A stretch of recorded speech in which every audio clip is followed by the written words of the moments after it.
May 2019, Detroit, Michigan. The house on Hamilton Road is silent, but it is a heavy, loaded silence, the kind that hangs in the air after a queen has left the room for the last time. Aretha Franklin had been gone for 9 months, her voice silenced by pancreatic cancer. But the chaos she left behind was screaming, and somewhere under a couch cushion, a spiral notebook was waiting to blow everything up. The lawyers were circling. The creditors were knocking. The Internal Revenue Service was demanding millions. And the family, her 4 sons, her nieces, her cousins, were standing in the center of a storm that the Queen of Soul had seemingly created by doing the one thing no one expected her to do, dying without a will. Or so they thought. On a quiet afternoon, Aretha's niece, Sabrina Owens, was cleaning out the living room. She moved a cushion on the velvet sofa, the same sofa where Aretha used to sit for hours, drinking tea, watching television, and guarding her privacy like a fortress. Sabrina's hand brushed against something hard, a spiral notebook, cheap, battered, insignificant. She opened it. The handwriting was chaotic, scrawled in blue ink, full of arrows, crossouts, and marginal notes. But then she saw the signature, a smiley face inside the letter A. Sabrina froze. She wasn't just holding a notebook. She was holding a hand grenade that Aretha Franklin had pulled the pin on years ago, waiting for this exact moment to explode. By the way, tell me in the comments, which city are you watching from? To understand why a woman worth $80 million would hide her last will and testament under a couch cushion, you have to understand the war she fought every single day of her life. This wasn't just carelessness. It was the final move in a lifetime spent fighting for control of her own story, even from beyond the grave. For 50 years, Aretha Franklin had been locked in a silent, brutal conflict with a force that wanted to strip her bare, the narrative. And the man who represented that narrative more than anyone else was a biographer, a journalist who thought he knew her better than she knew herself. Let's call him the biographer. He wasn't just a writer. He was the architect of the image Aretha spent decades trying to dismantle. He wanted the tragedy, the trauma, the teenage pregnancies, the domestic abuse, the drinking. He wanted the sad blues singer. Aretha wanted the glory. She wanted the dignity. And this clash between the chaotic truth of her life and the majestic image she projected became the war she fought every single day. She knew that if she wrote a formal will, if she went to a high-rise law firm with glass walls and slick attorneys, the contents would leak before the ink was dry. The tabloids would feast on who got what. The biographer would have his final chapter. So, Aretha Franklin, the smartest leader in the room, went underground. She turned her living room into her vault. But to see how we reached this moment of discovery in 2019, we have to go back to the era where the walls first started to close in. The year was 1967. Aretha had just arrived at Atlantic Records. She sat at the piano in New York City, surrounded by white men in suits, producers, engineers, men who thought they knew what a girl singer should sound like. But Aretha didn't just sing. She arranged. She dictated the tempo. She sat at the keyboard and slammed out the chords that would define respect. It was a leadership moment that defined her career. She took a song written by a man, Otis Redding, and turned it into a feminist anthem, a civil rights demand, and a declaration of independence. She learned early that if you didn't control the paper, you didn't control the power. But as her fame grew, so did the shadow. The media didn't just want the music, they wanted the pain. They dug into her past in Detroit. They whispered about her father, the Reverend C.L. Franklin, a man of immense power and immense controversy. They dug into her marriage with Ted White, looking for bruises beneath the makeup. Aretha's response was silence. She built a wall of glamour, furs, diamonds, limousines. She refused to talk about the pain. If you love stories like this, subscribe. Because the way Aretha handled this pressure is a masterclass in survival. She knew that silence was a weapon. When the biographer approached her years ago to write her memoir, she agreed, thinking she could control him. She thought she could guide the pen. She was wrong. The conflict between them was visceral. He would ask about the sorrow. She would talk about the cooking. He would ask about the abuse. She would talk about the church. He wanted a victim. She gave him a queen. When the book finally came out, Aretha was horrified. She felt betrayed. The narrative had been stolen from her. She publicly denounced the book, calling it a pack of lies. But the damage was done. The world thought they knew her secrets. From that moment on, Aretha Franklin changed her strategy. She realized that trusting outsiders, lawyers, writers, agents, was a liability. She began to compartmentalize her life with the precision of a spy. She paid in cash. She kept her purse on stage with her, right by the piano where she could see it. People thought it was eccentricity. It wasn't. It was security. That purse contained her cash, her business papers, her control. She stopped flying, not just because of a fear of planes, but because being on a plane meant surrendering control to a pilot she didn't know. She stayed on her tour bus, her rolling fortress. And inside her home in Detroit, she began to write. Not songs, but instructions. The tension in her life wasn't just about protecting her past. It was about protecting her future. She had 4 sons, each with different needs, different struggles. 2 of them had special needs. She knew that a standard cold legal document drawn up by a court-appointed executor wouldn't understand the nuances of her family. A lawyer sees assets. A mother sees vulnerabilities. She knew the legal system would try to divide her empire with a calculator, but she wanted to divide it with a heart. But there was a problem. Aretha was superstitious. Like many people of her generation, she feared that writing a will was an invitation to death. To sign the final paper felt like admitting the show was over, so she procrastinated. The lawyers begged her, "Aretha, you have to protect the estate.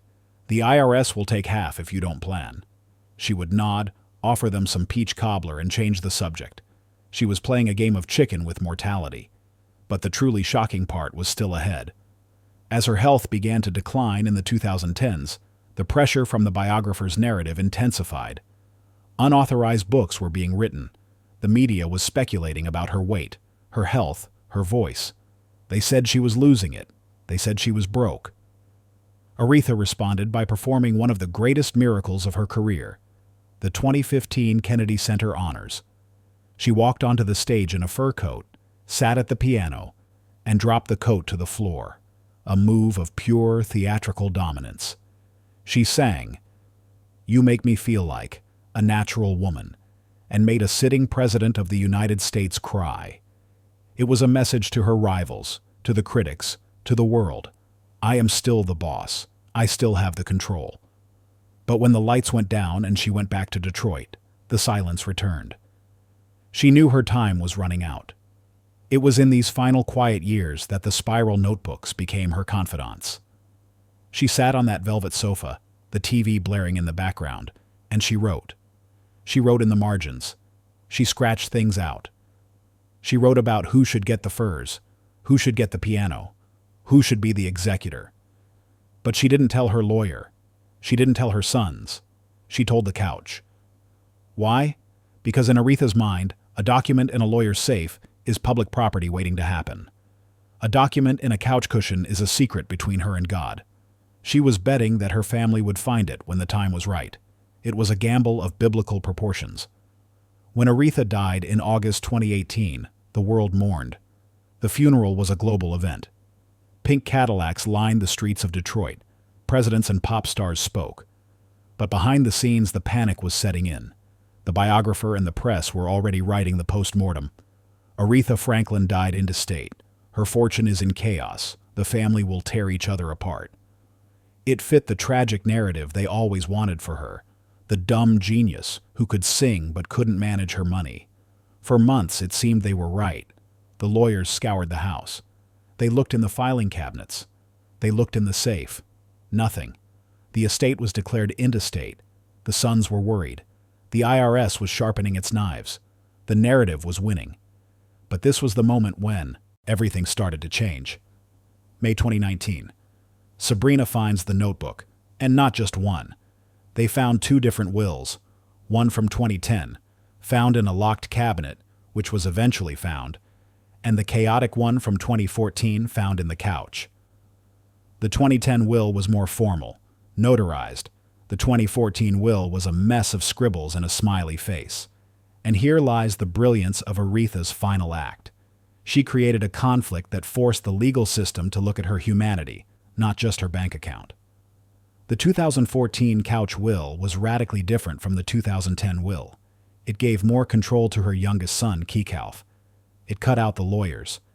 It was Aretha's raw, unfiltered voice. Immediately, a new war broke out. But this time, it wasn't Aretha versus the biographer. It was brother versus brother. Ted White Jr. wanted the 2010 will, which was cleaner, and favored him. Kekalf wanted the 2014 will, which gave him the keys to the kingdom and the house. The media loved it. The Franklin feud, they called it. They said Aretha had failed her family. They said her secrecy had caused a civil war. But looking closer, you see something else. You see a woman who refused to be turned into just another tidy story someone else could control. If she had signed the standard papers, she would have been just another file number in probate court. By leaving these handwritten, emotional, messy notes, she forced her family to sit in a room and read her actual words. She forced the judge to look at her handwriting. She forced the world to see her not as a corporation, but as a mother trying to figure it out. Before we get to the courtroom showdown that decides what happens to everything she built, hit subscribe so you don't miss what happens next.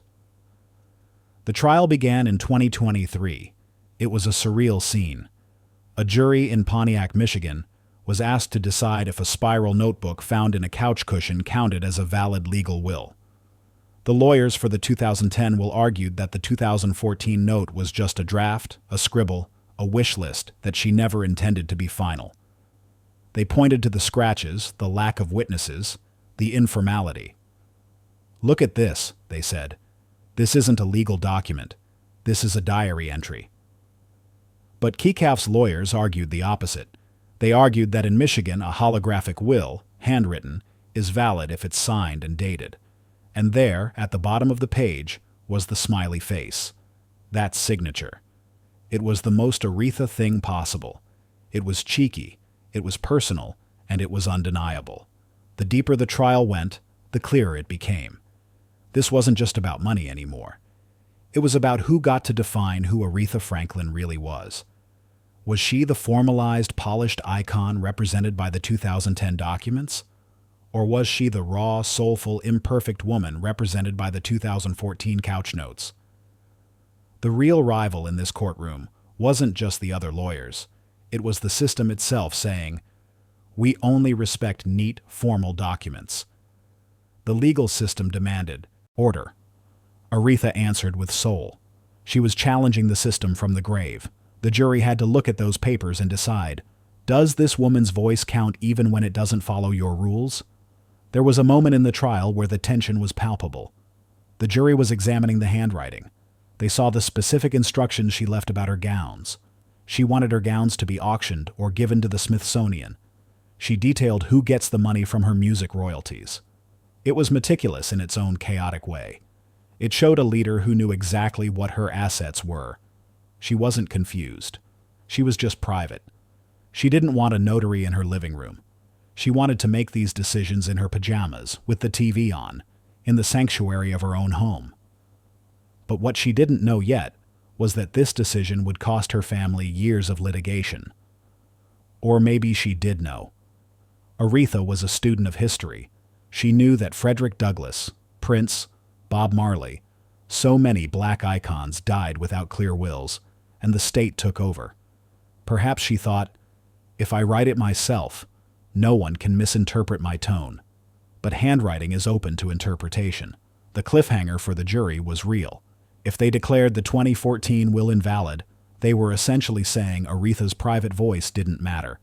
If they declared it valid, they were upending centuries of legal precedent about what a will should look like. During the trial, the ghost of the biographer's narrative was present. The media coverage suggested that the lack of a formal will was a tragedy or a failure. But consider the alternative. Aretha Franklin lived her life controlling access. She controlled who photographed her. She controlled who interviewed her. She controlled which songs she sang. Why would she let a lawyer control her final words? The couch was a fortress. The notebook was a capsule. It was the ultimate act of defiance against an industry that loves to manage artists. She managed herself. Wait a second. Don't miss this detail. In the 2014 will, she specifically mentioned that her sons must get business degrees or certificates to access their inheritance.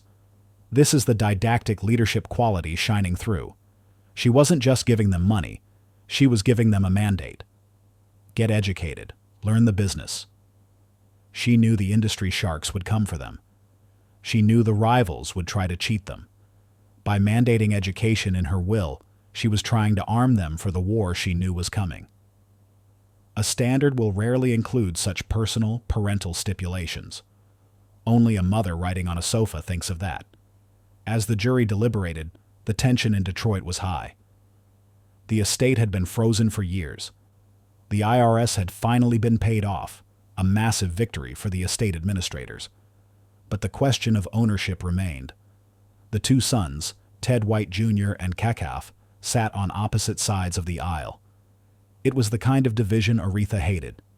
She preached family unity. But in a strange way, her chaotic will had brought them all into the same room, fighting for her legacy. They weren't fighting over money alone. They were fighting over which version of their mother was the real one. You haven't even seen the biggest surprise yet. When the jury came back, the verdict was swift. They deliberated for less than an hour. The verdict? The 2014 couch will was valid. The smiley face won. The jury decided that Aretha Franklin's handwritten, messy, spiral-bound instructions were the true law of the land. It was a massive victory for the informal and the deeply personal over the cold corporate version of justice. Aretha Franklin became the executor. The suit lawyers lost. Aretha's private voice had defeated the public expectation of order. But the story doesn't end with the gavel banging down. The victory of the couch will sent a shockwave through the legal community and the entertainment industry. It forced lawyers to reconsider how they treat aging artists. It forced families to look under their own cushions. But more importantly, it rewrote the end of Aretha's biography. The narrative wasn't, Aretha died in chaos. The narrative became, Aretha died on her own terms. She didn't trust the system, so she created her own. If you want to understand the true leadership of Aretha Franklin, you have to look at that notebook. It wasn't pretty, it wasn't polished, but it was authentic. In a world of fake news, curated Instagram feeds, and ghost-written memoirs, Aretha Franklin left behind something raw and real. She told us that your legacy isn't what the lawyers write about you. It's what you write about yourself, even if it's in blue ink on cheap paper.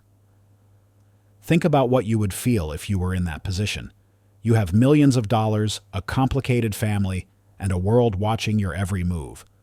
Would you trust a stranger in a suit? Or would you trust the silence of your own living room? Aretha chose the silence. And in the end, the silence spoke louder than any contract. Before we reveal the final twist, subscribe and help us keep these legends alive. The final twist isn't about the money. It's about the music. Because of the years of litigation, the control of the estate was in limbo. But now, with the 2014 will validated, the family has the power to release the vault. Aretha recorded hundreds of songs that were never released. Demos, alternate takes, gospel sessions. By hiding that will and causing this delay, Aretha accidentally did something brilliant. She protected her vault from being raided the moment she died. If a corporate executor had taken over in 2018, they might have flooded the market with cheap compilations to pay the tax bill. But because of the chaos, the music stayed safe. Now the family can release it with care, with love, and with the business degrees she forced them to get. She played the long game. She outlasted the critics. She outlasted the lawyers.